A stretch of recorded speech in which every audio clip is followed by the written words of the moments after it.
Yeah, it's telling me that too. Okay, you can see that. Great. Okay. Yeah. So, hi everyone. Hi. It's just I can't see my YouTube screen yet, so I can't. There we go. I just need There's no evidence. There we go. I can see it. Okay. Although it looks like it's paused, but I'm assuming that will just kick in a second. Okay. Welcome to episode 4 of the Bookwanderers Club. We have a particularly special guest, a little bit something different. It is Friday after all. I know that days of the week are kind of meaningless, but it is Friday, and so we're doing something special.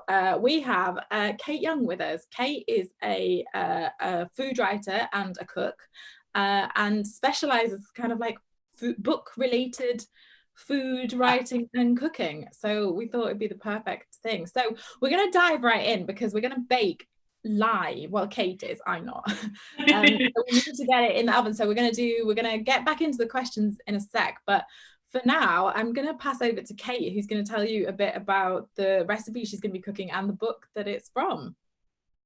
So thank you. I am making Anzac biscuits, which is pretty much the only thing you can make from my book from a baked goods perspective, so not me fussing around on my hob for too long, in under half an hour. So I am going to start. Anzac biscuits, if you've not heard of them, they're Australian. Anzac stands for the Australian and New Zealand Army Corps.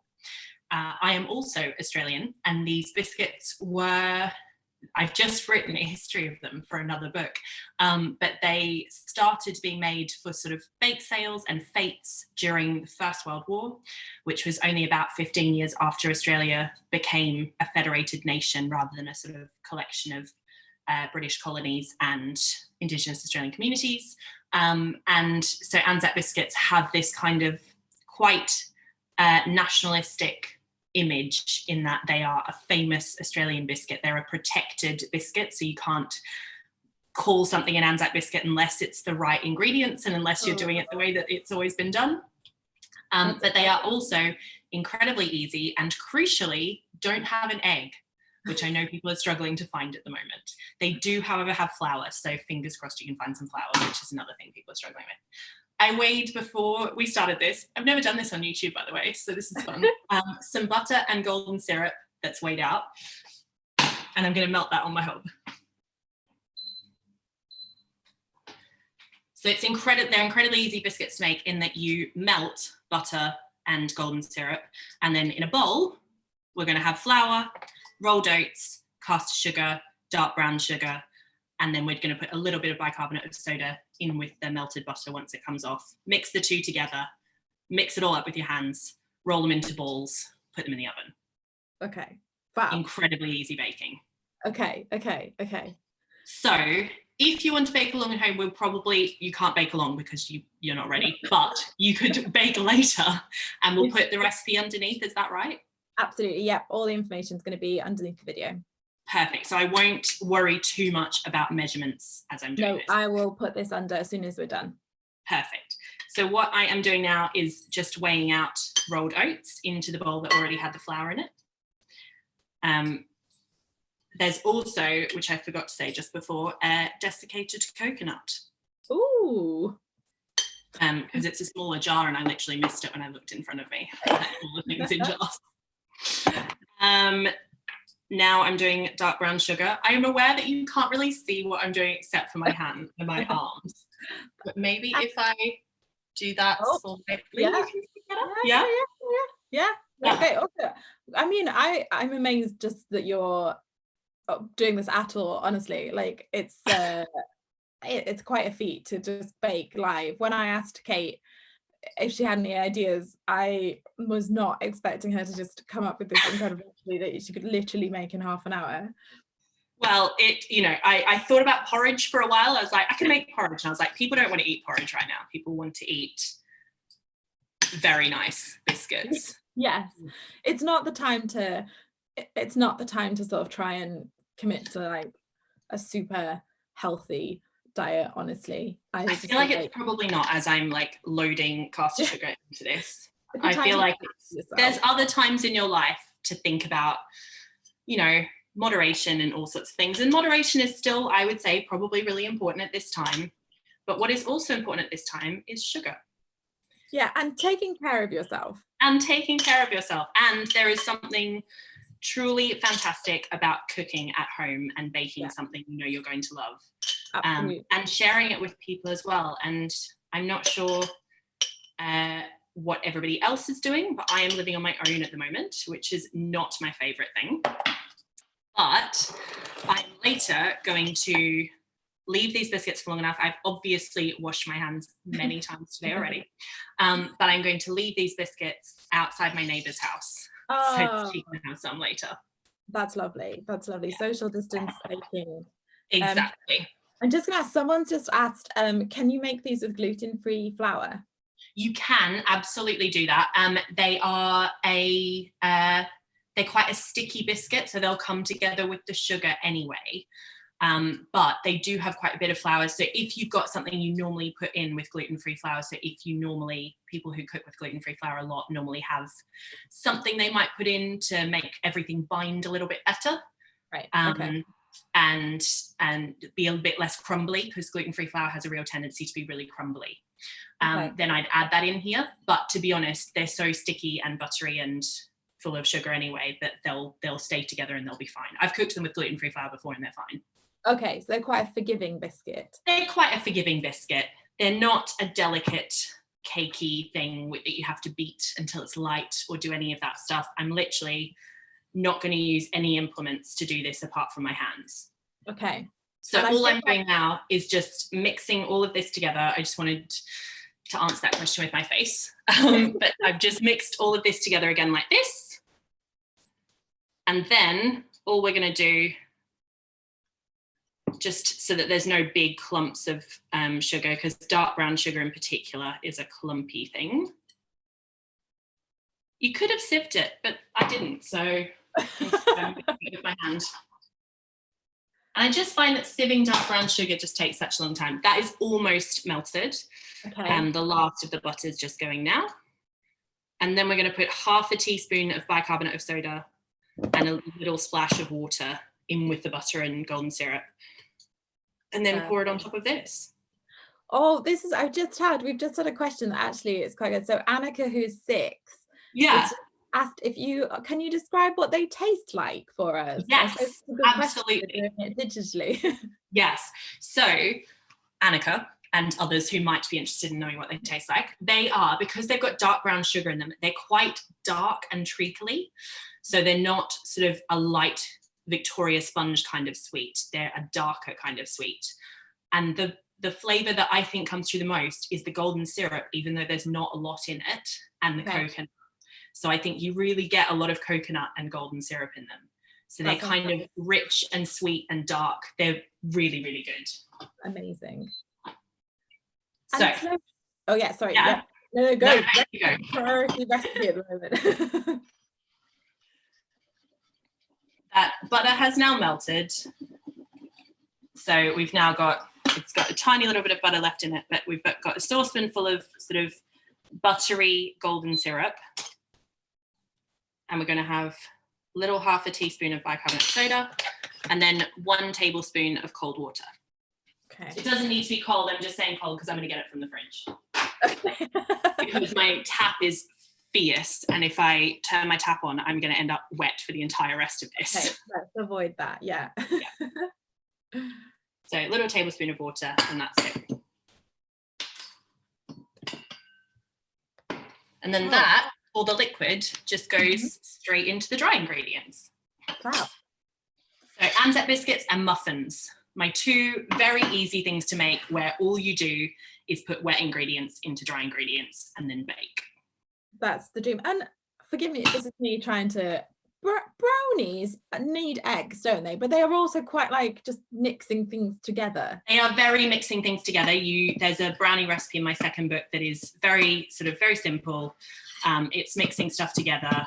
It's melting chocolate, mixing it with butter and sugar and then the eggs. But the texture of a brownie is so dependent on the eggs.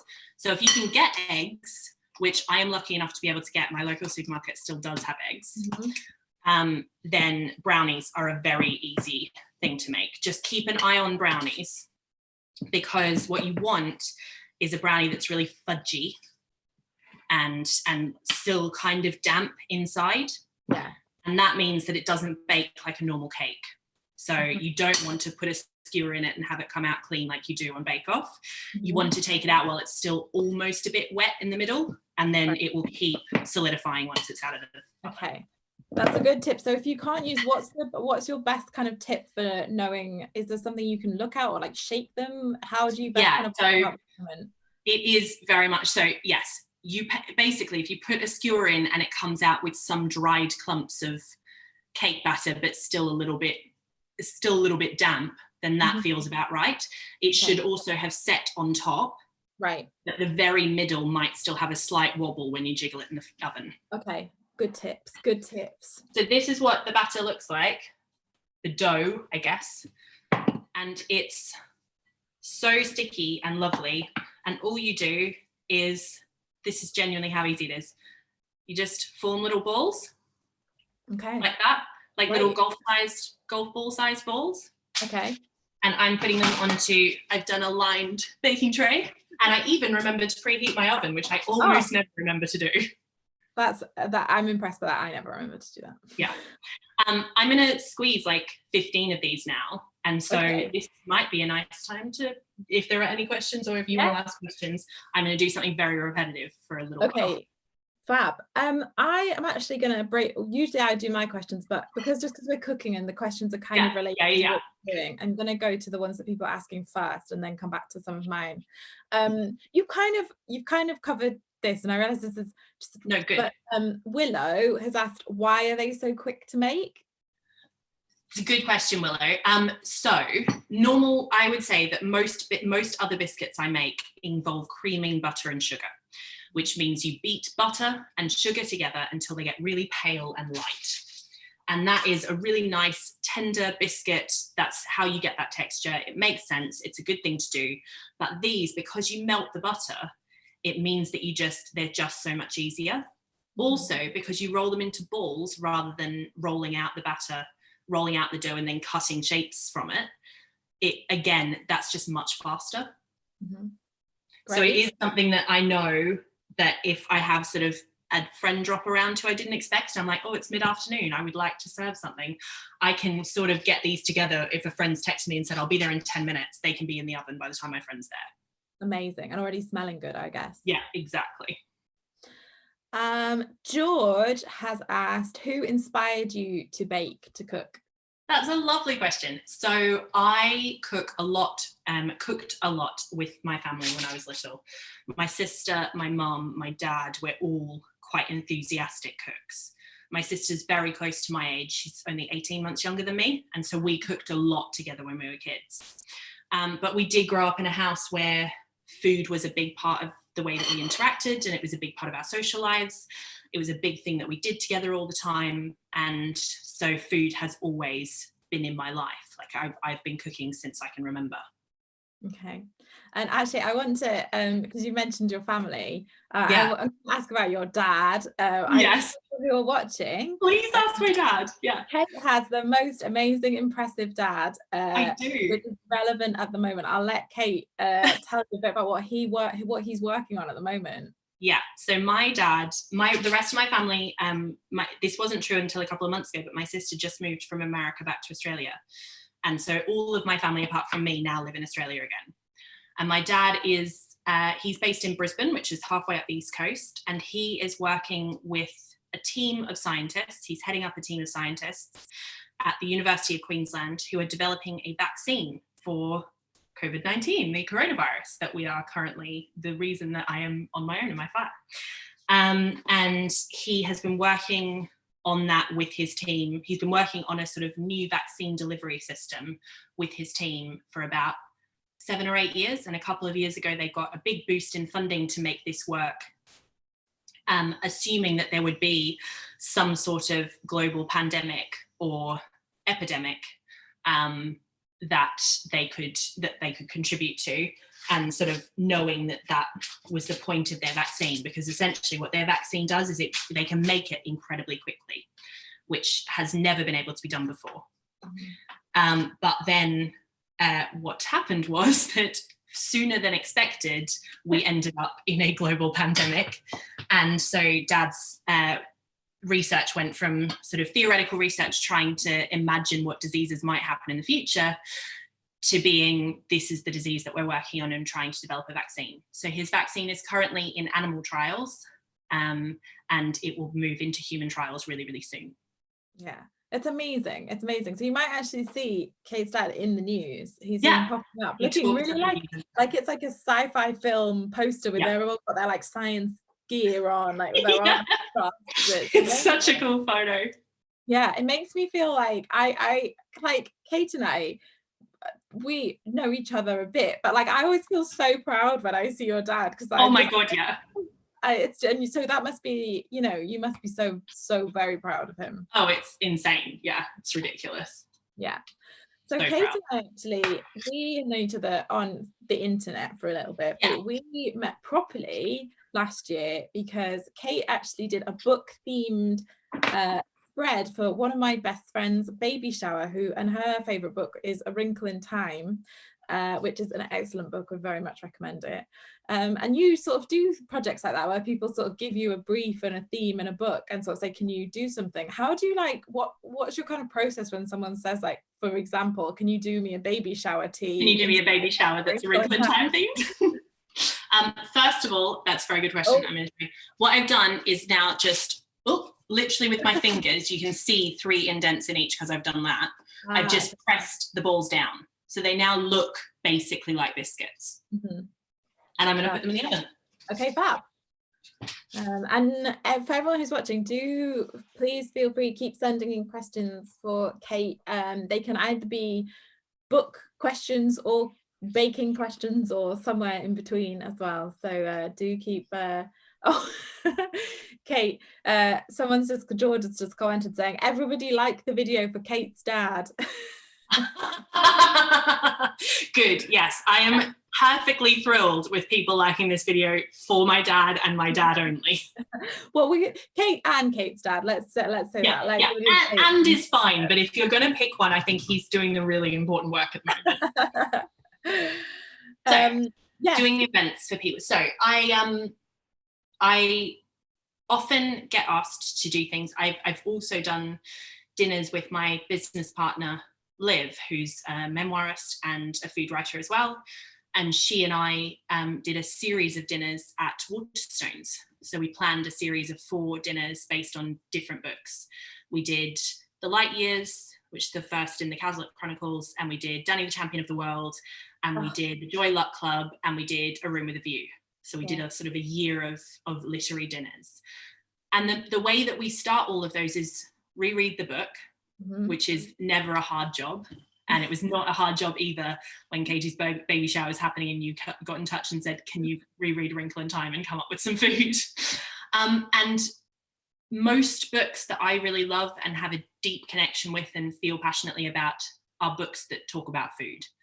And I think that that's because they use food as a way for you to enter into a world. They use food as a way for you to sort of understand what characters are doing and how they're interacting and what they're sitting down in front of in the evenings. I like books with scenes around dinner tables where characters come together and talk. And I kind of, even in big, dramatic, plotty books, I kind of don't believe it or buy it when you never hear about the food. Because surely, even if you're running around having an enormous adventure, you're going to have to eat at some point. So I want to hear what you're eating. I agree with this so much. Do you know what? I always, when I do school visits, I say this, one of my pet hates in books, especially books for children, is when you're told, or what's even more tantalizing is when they say, like, they had lunch. They had lunch, but it doesn't say what people ate. And it's a point of principle for me in my books. If people eat, I always describe. I love that about your book. That is true. That is very much what I want. I want that detail because it's such a great avenue into a world. Yeah. It's such a great, like, immediate entry point. Yeah. So I'm just distracted. I can just see my boyfriend on the comments saying Pages and Co does food scenes very well. He's your biggest PR. My PR. Fab, right, we've got some more questions coming in here. This is linked to that. So Anna, not me, Anna, who's 9, has said, what is your favorite kind of cooking or eating scene in a book?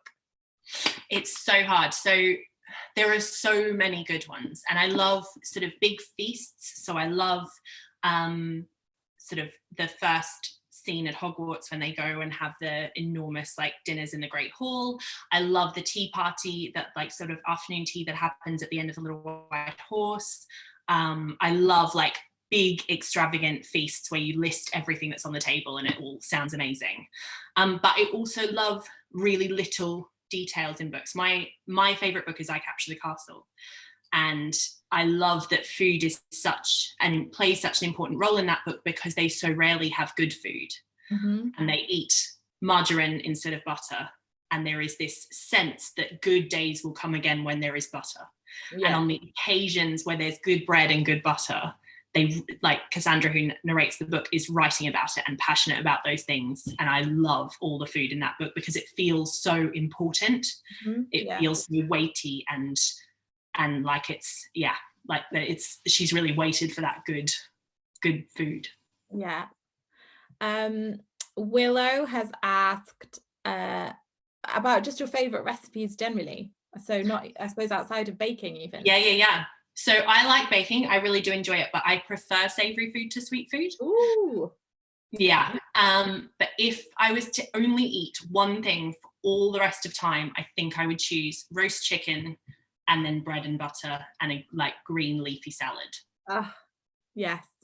Roast chicken is my absolute favorite thing, and I'm not really going to be able to be justified in cooking it for the next 10 weeks because I live here on my own. So, I mean, leftover chicken's great, but when this all ends, the first thing I'm going to do is have people around and roast a chicken. And have a roast chicken. That's something to look forward to. Hannah has asked if Jack in Pages & Co is based on Kate. So there's a baker who does book themed things. And I know, so not officially. I wrote Pages & Co before I met Kate, but Kate and Jack, there's definitely, I was delighted when I learned of the existence of Kate because of someone who bakes and cooks food from books is just the perfection thing. I just you're back. Froze for a second. I was panicking, but sorry, you're back. I dropped my laptop down my window. Classic. Right. Okay, so I want to just know, like, again, that for me, like food and books, and like we talk, it's so interlinked. And I guess, when did you kind of first realize that you could maybe like combine those properly, professionally, and actually make it kind of a job? Because it feels so obvious to link food and books, but you've done it in such an amazing way. When did you first realize that was a possibility? So it very much started as something that was not my job. So in 2014, I was working as a theatre producer. So I used to work for a couple of theatres around London. That's what I moved here to do. I moved here from Australia when I was 21 and wanted to work in theatre producing. And I was having a really amazing time doing that. But producing is very much, you are the sort of manager of budgets and of teams, and although you have, lovely, exciting things, and working in theatre is always loads of fun, what producing is very much sort of fulfilling somebody else's creative vision. So other people would come in with their creative ideas and I'd fulfill those, or tell them we didn't have money to do that, which is more common in theatre actually. And so it was very much centered around like other people's creative projects. And so I started this blog when I was feeling particularly sort of homesick one winter. And I remembered Harry Potter arriving to Hogwarts and having treacle tart for dessert. And I had never eaten a treacle tart, but I really wanted to eat a treacle tart because it made Hogwarts good for him and that first night feel good and like home. So I went, I'm going to make a treacle tart. And I had never eaten one, made one, really enjoyed it. And then a friend said, you should put that online. You should write about that online. And so I started a blog that I then posted. I posted a recipe a week for the next, I think, 2 years. I did a recipe a week. and then it sort of reduced a little bit. But after just over a year, it got picked up by The Guardian and got featured on The Guardian. And then I got an email from a bunch of agents who wanted to meet and talk about it becoming a book. And so I had already thought about leaving theatre to open a cafe, which is what I used to want to do. And that had been the plan for quite a while. But by the time I left, I had a meeting with a couple of publishers, and then about 6 weeks after I left, we had a book deal. And so instead I started writing a cookbook. Amazing. And actually somebody has asked how many books you've written. So can you tell us, because I've done it very badly as a book promotion event. Because they aren't necessarily geared at children or like specifically, but if you have enjoyed this, then there's lots of recipes in there that you could absolutely make. Lots of very accessible stuff in there, and I would say particularly the first one, which I've just been cooking from, which is why it's beside me. So the first one is a Little Library cookbook, and it came out in 2017, and it is full of lovely pictures taken by my friend Lean, who I went to university with. And it is, I'm going to show you the picture, in fact, of what we're about to eat. And I say we, and unfortunately it's just me, guys. So, but that is the feast, the Australian feast. Oh, amazing. So these are the Anzac biscuits. These are pumpkin scones, Vegemite sandwiches, and lamingtons, which are like milky sponge cakes covered in chocolate, covered in coconut. Lots of coconut. But that's the first book. And then, oh, sorry. No, I was just going to say how, because we didn't say when we put the biscuits in, it's 10 to 12 minutes. Did you it's say fine. Yeah, I'm on it. 2 more minutes. So sorry, tell us about the second book. And then this is the second one, which is called A Little Library Year, which is about seasonal cooking and reading. So it's the right books to read and the right food to eat at particular points in the year. So the sort of feeling of when it hits September, you might want to read lots of books about kids going back to school, about trains taking people with tuck boxes off places. And at Christmas time, you obviously want to read about snow and about books set around Christmas trees and Christmas tables. And in spring, you might want to read things like The Secret Garden, when the world's coming back to life and all of the green is returning after winter. Amazing. Oh yes, okay, great. I would highly recommend both of the books, and they're also just lovely to like look for. You kind of got a sense on there, the photos are beautiful, they're really nice books to look through, and you write sort of the nice like introductions to kind of the books that the recipes are inspired by. They're lovely books to just kind of flick through as well as cook from. They're also excellent if people need, I know we've just done Mother's Day, but they're excellent. Gifts for parents and things like that. Yeah, I bought the second one for my mum for Christmas just gone. So they're excellent presents. They're also full of quotes from books. So what I didn't read out before, which I should have read out, is the bit that these biscuits are from. Oh, yes. So the bit of Possum-magic, which is the book that these biscuits are from. So Possum-magic, I haven't even talked about. I was so concerned with biscuits. Possum-magic is a book set in the Australian bush about a possum called Hush, who wishes to be invisible, and her grandma Poss, who turns her invisible and then doesn't know how to turn her back. And so Grandma Poss then, it's a picture book, and Grandma Poss then takes her around Australia because she thinks that it's something to do with food. And so they go all around Australia eating like classic Australian foods. Amazing. Yeah. So there's a bit in it that says they ate Anzac biscuits in Adelaide, Mornay and Minties in Melbourne, steak and salad in Sydney, and pumpkin scones in Brisbane. Amazing. And hopefully, do you know, is that book, can you find it in the UK? You can. Yeah. Okay, yeah. Great. So it's a very famous Australian export, and it is available here as well. There's lots of books that I grew up with that you can't find as easily here, but Possum-magic is a famously good one. Okay, fab. I'm not sure how much time we've got left because we've got 2 more questions that have come in. One is, well, we'll do the one that's not, one is, do you prefer writing cookbooks or cooking, baking, doing the baking itself?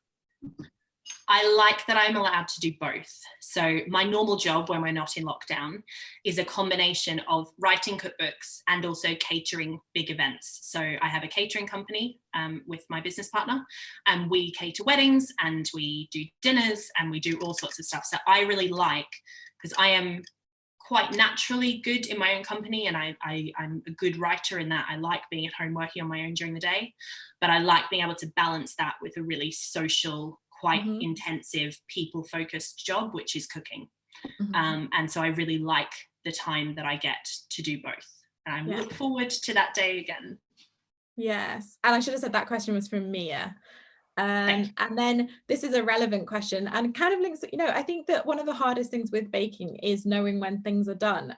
George asked, how do you know when the biscuits are done? Like, aside from the timing, like how can you tell they're done? So I'm going to get them out because I have a feeling, George, this is going to answer your question.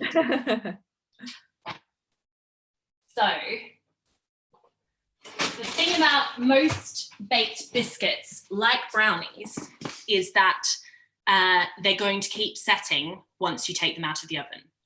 So the thing with biscuits is you don't want to take them out too late once they're already hard, because what you want from an Anzac biscuit is that it needs to be quite chewy. Okay. That's kind of the dream texture. Okay. So what they look like now is this. So they're golden brown, they're set on top. So they're now sort of hard enough on top that I can't sort of indent them with my finger. But they're still a little bit delicate. And if I tried to pick one up now, it would break, I think. Okay. So I'm going to leave them like that. I might break a little bit off so you can see me enjoying it, but I'm going to leave them like that probably for about 10 minutes until they're cool enough, because when they cool, all of the ingredients in that and that dough that's puffed up in the oven because of the bicarbonate of soda, everything will just go like that a little bit. And then they won't break apart as easily. Okay. So basically what people should just basically follow the recipes, because I think what I always am tempted by is, you know, recipes, it says let it cool for this amount of time or that amount of time, let it cool in the pan or out of the pan, and it's so tempting to just ignore that bit and be like, it's done. Gosh, yeah, and eat it hot. Yeah, but usually they're telling you how to cool it for a reason. I'm not going, so I know that lots of baking you would take biscuits off and put them on a cooling rack. These, you don't need to do that yet, just leave them cool here for a little bit and then cooling rack them. Amazing. Right, we're kind of at we're at I guess that's like 2:30. Yeah, that was incredible timing with the biscuits. You nailed that. Like that was amazing. I hope you do lots more. Well, actually you have been doing bits of sort of foodie stuff online whilst we're in lockdown. Is there every now and then? So my Instagram account, I keep putting up little bits of stuff. I'm working on my next book here at the moment, so I'm doing lots of recipe testing and trying stuff out and seeing what works. But I have been contemplating as well, because I know that lots of people are self-isolating, contemplating doing a little series of recipes for people who are living on their own. So if you want to follow that, or just follow Kate, who has lots of amazing foodie stuff going on all the time, you're at Baking Fiction on Twitter and Instagram. Yeah. Great. So we're going to I'll put the recipe in the description alongside all the information about Kate, so you can find her. Claire has just said, is the recipe available? Is it available online? Well, it's going to be in. It actually is already. It will be on YouTube, but yes, it's also on my website, which is thelittleLibraryCafe.com. Okay, great. So you'll be able to find the details, and of course it's in the cookbook, you know. It's in the cookbook, which is very good. My publisher would like me to tell you it's in the cookbook, but if you want to make them this afternoon and you've got the ingredients at home, it's also online now. Amazing. So thank you everyone for watching. I hope you've enjoyed doing something a little bit different. If you do make Anzac biscuits, do put a picture, send it to me, or pop it online and tag Kate and I. We would love to see them if you made them. Next week on the Bookwanderers Club, we have Shana Jackson on Monday, the author of High Rise Mystery.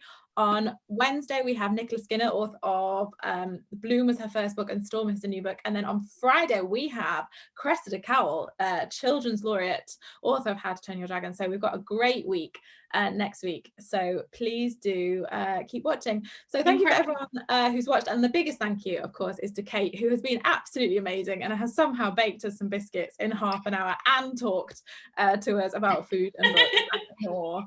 Thank you so much, Kate. Thank you.